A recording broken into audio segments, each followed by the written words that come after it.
Assalamualaikum warahmatullahi wabarakatuh. Saudara-saudara sebangsa dan setanah air, mari kita semua hadirkan pertolongan Allah Subhanahu wa taala untuk masa depan negara kita tercinta dengan turun bersama, ikut andil, berperan serta aktif dalam akbar, yaitu aksi bela rakyat yang diinisiasi oleh keluarga besar seluruh ormas-ormas Islam yang terhimpun di dalam GNPR, yaitu Gerakan Nasional Pembela Rakyat. Nah, kenapa? Karena dalam hadis yang sahih Nabi bersabda, "Wallahu fi aunil 'abdi ma damal 'abdu fi auni akhi." Allah akan senantiasa turunkan pertolongannya selama kita semuanya bergegap gempita, beriring, berjalan untuk menolong saudara-saudara kita semua. Turun ke jalan di depan istana dalam aksi bela rakyat, kita tolong saudara-saudara kita dan kita bergabung bersama untuk masa depan rakyat kaum du'afa dan mustad'afin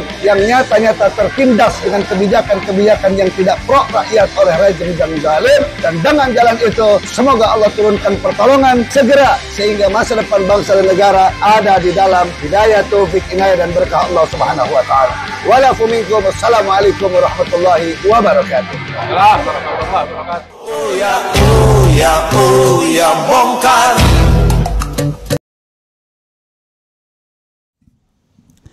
Assalamualaikum warahmatullahi wabarakatuh. Sobat RH sekalian, jumpa lagi kita di channel yang keren ini, keren cadas ya.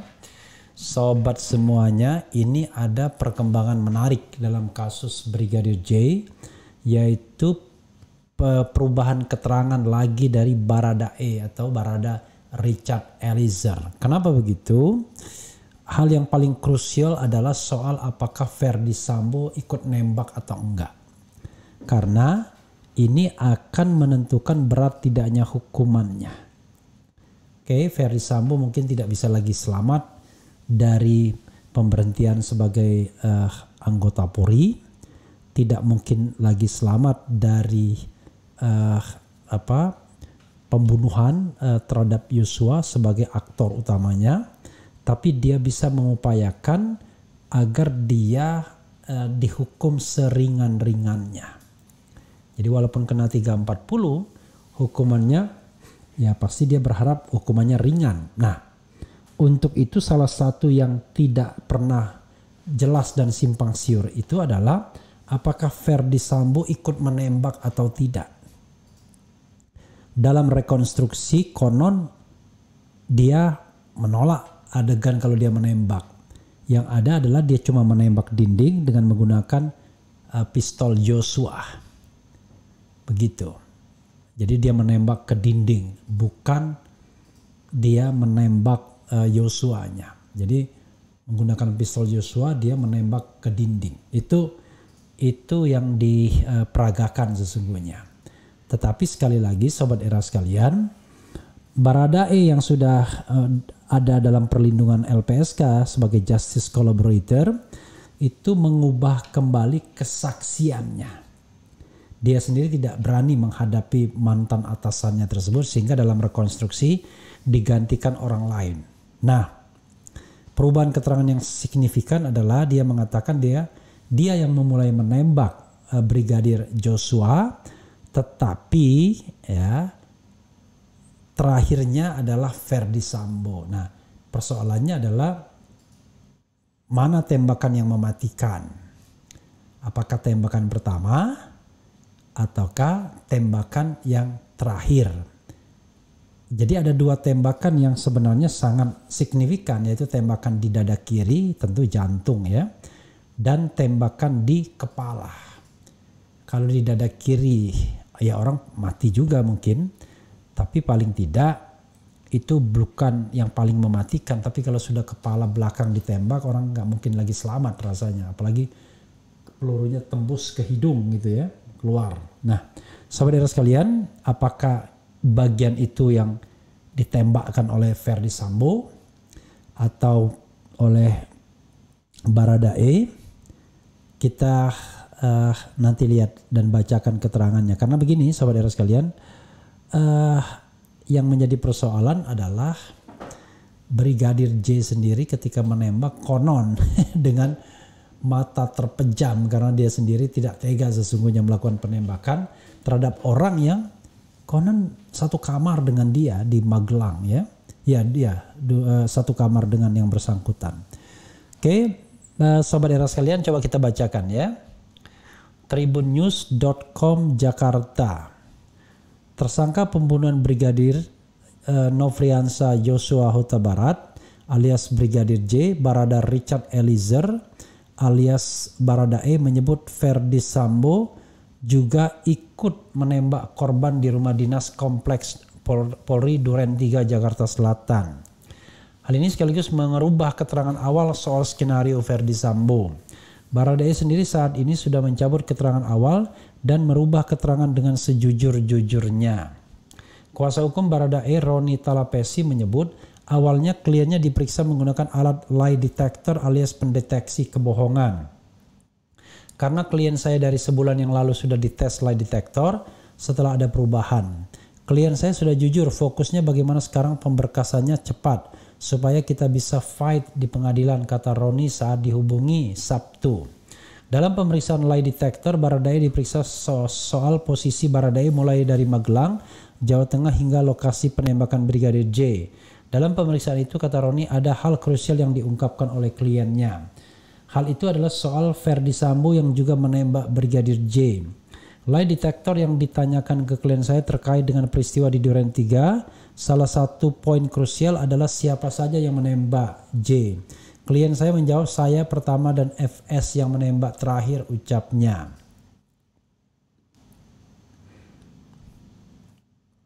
Untuk itu Roni melanjutkan kliennya mencabut keterangan awal dan dilakukan pemeriksaan ulang sebagai tersangka pada Kamis 8 September 2020 kemarin. Pencabutan beberapa poin keterangan di BAP yang awal karena ada keterangan yang tidak benar skenario FS. Masih ada keterangan yang masih pakai skenario awal FS. Makanya kita cabut, ungkapnya. Baradae panik dan ketakutan. Saking takutnya Barada Richard Eliezer atau Baradae disebut sempat berdoa sebelum melaksanakan perintah Irjen Verdi Sambo menembak Brigadir Nofriansah Yosua Huta Barat atau Brigadir J. Kuasa hukumnya Roni Talapesi mengungkapkan kliennya takut dan panik ketika menerima perintah Irjen Verdi Sambo menembak Brigadir J di rumah dinas Sambo di Komplek Polri Duren 3 Jakarta Selatan pada 8 Juli 2022. Baradae mengaku sempat berdoa sebelum akhirnya menuntaskan perintah Irjen Verdi Sambo menembak Brigadir J. Jadi klien kami terpikir perintah itu salah tapi tidak berani menolak perintah FS karena pada situasi itu dia panik. Juga ada ketakutan sehingga Baradae akhirnya berdoa dulu sebelum menembak Yosua, kata Roni dalam acara Dua Sisi yang ditayangkan di akun YouTube TV One News. Nggak ngerti juga ya. Kadang-kadang lawyer itu nambah-nambahin. I don't know exactly tapi persisnya ya. Kadang-kadang berusaha memoderasi tepatnya. Dikabarkan Baradae berdoa di toilet. Menurut Roni, dengan pangkat terendah dalam kepolisian, Baradae sama sekali tidak kuasa menolak perintah bos yang pangkatnya jauh sekali di atasnya, yakni Jenderal Bintang 2, Irjen Verdi Sambo. Apalagi FS lagi marah dan bisa berbalik ke dia. Jadi ada ketakutan dirasakan Baradae, ujar Roni ya.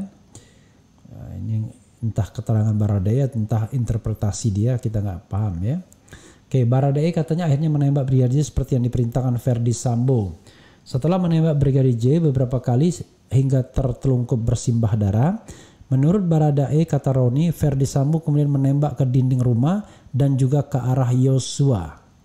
Hal itu menurut Baradae, kata Roni, sebagai cara Sambo merancang dan menskenariokan bahwa yang terjadi di sana dan menewaskan Brigadir J adalah tembak-menembak dan bukan pembunuhan. Baradae melihat Verdi Sambo ikut menembak ke tubuh Yosua juga, katanya. Roni menjelaskan kepribadian Baradae yang penurut dan dekat dengan keluarga juga membuat terpaksa menjalankan perintah Irjen Verdi Sambo. Soal ini akan saya beberkan di persidangan untuk pembelaan Baradae, kata Roni. Sebelumnya Roni Talapesi mengatakan dalam rekonstruksi pembunuhan Brigadir J di rumah pribadi dan rumah dinas Irjen Verdi Sambo di Jakarta Selatan Selasa lalu menunjukkan bahwa Baradae sama sekali tidak ikut merencanakan pembunuhan. Perencanaan pembunuhan Brigadir J, kata Roni, sesuai rekonstruksi awalnya dilakukan oleh 4 tersangka, yakni Irjen Verdi Sambo, istrinya, Bribka RR dan Kuat Ma'ruf di lantai 3 di rumah pribadi di Saguling, Jakarta Selatan. Klien kami Baradae dipanggil ke lantai 3 di rumah di Saguling dan datang terakhir. Dia disuruh isi magazine senjata, lalu FS memerintahkan, ibu dilecehkan, kamu tembak Yosua. Kata Roni menirukan perintah Ferdi Sambo ke Baradae dalam tayangan di TV One Kamis malam. Kemudian dari sana katanya Baradae yang baru menjadi ajudan Ferdi Sambo dan dekat dan dengan pangkat terendah tidak mampu menolak perintah. Karena ia juga baru, ia ingin menunjukkan loyalitasnya saat itu. Jadi klien kami sama sekali tidak kuasa menolak perintah, kata Roni, bukan menunjukkan. Beda, menunjukkan loyalitas sama tidak kuasa itu beda ya. Menunjukkan loyalitas itu ini dianggap punya achievement, tapi kalau tidak berdaya itu namanya terpojok ya, nggak ada pilihan lain. Jadi jangan menggunakan kata ingin menunjukkan loyalitas. Kalau ingin menunjukkan loyalitas berarti dengan senang hati. Selain itu katanya Baradae sama sekali tidak mengetahui motif pembunuhan Brigadir J. Bahwa perbuatan Baradae sama sekali tidak ada niat karena perbuatannya berdasarkan perintah. Ini akan kami buka di pengadilan katanya. Baradae kini menjadi justice collaborator yang akhirnya mengungkap terjadinya pembunuhan berencana terhadap Brigadir J yang sebelumnya diskenariokan tembak-menembak. Kepala Kepolisian Negara Republik Indonesia Kapolri Jenderal Listio Sigit Prabowo mengungkapkan bahwa Irjen Ferdi Sambo meminta bantuan kepada Richard Eliezer atau Baradae untuk membunuh Brigadir Nofriansah Yosua Huta Barat atau Brigadir J. Menurut Sigit, pembunuhan itu dilakukan setelah mantan Kepala Divisi Propam dan Pengamanan Kadipropam Polri itu mendapatkan informasi dari istrinya Putri Chandrawati mengenai Brigadir J di rumah pribadinya di Jalan Saguling, Duren 3, Jakarta Selatan. Ada informasi Ibu PC kepada FS yang kemudian saat itu si Richard dipanggil. Ditanya apakah yang bersangkutan siap untuk membantu, ucap Sigit dalam program Satu Meja di Kompas TV Rabu malam. Waktu itu FS menyampaikan bahwa saya ingin bunuh Yosua. Si Richard siap, kalau kamu siap kamu saya lindungi, kira-kira gitu, ujar Kapolri melanjutkan. Belakangan Sigit menerangkan Baradae mengubah keterangan kepada tim sus yang menangani kasus dugaan pembunuhan berencana terhadap Brigadir J. Hal itu dilakukan setelah Richard ditetapkan sebagai tersangka kasus pembunuhan Brigadir J. Saat itu Richard saya panggil di hadapan tim sus, dia menjelaskan bahwa dia mau mengubah keterangannya papar Sigit. Pada saat itu si Richard kita tetapkan sebagai tersangka sehingga kemudian dia sampaikan ke saya, Pak, saya tidak mau dipecat, saya akan bicara jujur, kata Kapolri. Dalam kasus ini Polri telah menetapkan 5 tersangka. Para tersangka adalah Irjen Ferdi Sambo, istrinya Putri Chandrawati, serta ajudan mereka yakni Barada Richard Eliezer atau Baradae, Brigadir Ricky Rizal atau Brigadir RR, dan Kuat Ma'ruf. Kuat Ma'ruf adalah sopir sekaligus asisten rumah tangga Putri Chandrawati.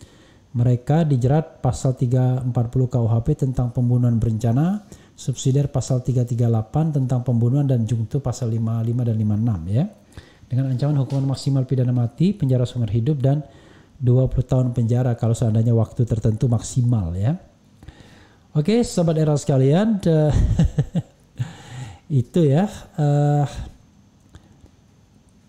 yang terkait dengan Richard Eliezer ya atau Baradae yang mengubah keterangannya, dan yang jelas dia terkait dengan pembunuhan Brigadir J dan dia tembak duluan.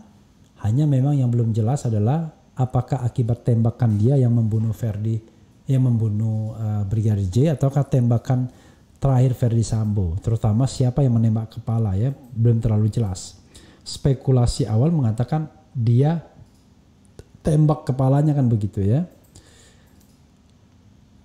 Oke, sobat era sekalian, itu saja ya. Mudah-mudahan ini memberikan titik terang ya, agar Sambo itu tidak lagi menskenariokan bagaimana dia bisa keluar dari hukuman yang berat ke hukuman ringan ya. Karena kalau dia merencanakan dan dia juga eksekutornya tentu jauh lebih berat ketimbang dia hanya merencanakan tapi eksekutornya bukan dia.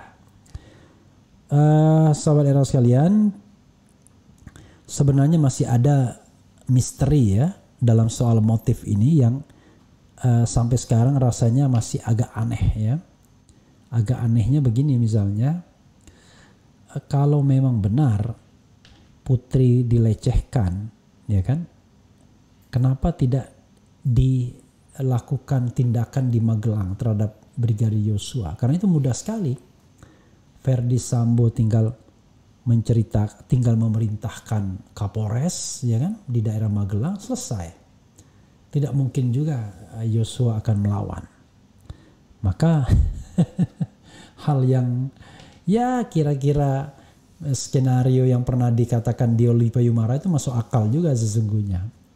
Jadi untuk menutupi perbuatannya justru PC yang mengorbankan Joshua karena Joshua memergoki dia. Misalnya begitu. Itu jauh lebih masuk akal kalau kita bicara tentang motif yang sifatnya domestik. Tapi kalau motif non domestik itu tidak memerlukan alasan domestik lagi kalau seandainya Yosua ingin dihabisi karena mengetahui informasi hal-hal buruk atau hal-hal ilegal, hal-hal yang dilarang hukum atau melanggar hukum yang dikerjakan Verdi Sambo. Nanti kita ikuti terus ya kasus ini dan bagaimana proses persidangannya, terutama menyangkut motif pembunuhan itu yang sampai sekarang rasanya masih ngeri-ngeri sedap dan nggak masuk akal ketika seorang Joshua berani melecehkan istri seorang jenderal. Yang paling mungkin adalah cerita tentang Nabi Yusuf atau memang ada yang terlibat affair, itu paling mungkin. Tapi kalau melecehkan istri seorang jenderal, baik oleh Kuat Ma'ruf maupun oleh Brigadir Yosua yang bawahan jauh sekali, rasanya sangat aneh bin ajaib. Tapi kita tunggu saja ya. Wassalamualaikum warahmatullahi wabarakatuh. Ciao, dengarkan lagu ini.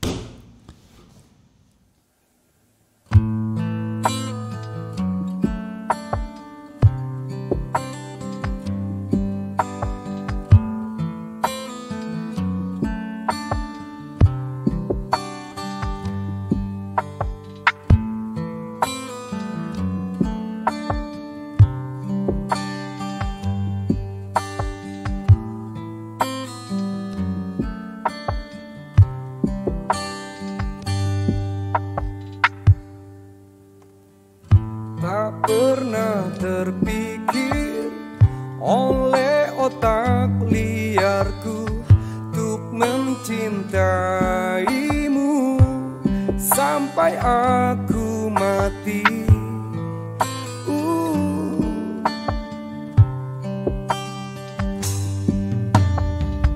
Aku tak pernah tahu kau aku takluk padamu.